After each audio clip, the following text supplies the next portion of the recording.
Circle road दाता साहब के बिल्कुल सामने परिंदा मार्केट थी।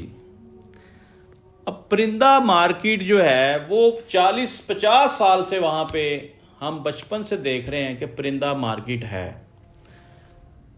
कुछ अरसे से उनको नोटिस दिए जा रहे थे कि आप लोग ये खाली कर दें। उसके अगेंस्ट उनकी कोई मीटिंग्स चल रही थी एलडीए के साथ, कमिश्नर साहब के साथ। उसमें ये तय पा रहा था कि आपने जितना एरिया खाली कराया टकसाली से लेकर इधर दाता साहब तक, वहाँ आपने हर शख्स को उसकी ज़मीन का मुतबादल दिया है। घर के बदले घर, दुकान के बदले दुकान। हमें भी कुछ देंगे कि नहीं देंगे। तो इसमें ये तय हो रहा था, अभी तो बातें चल रही थी कि आपको इसका मुतबादल दिया जाएगा।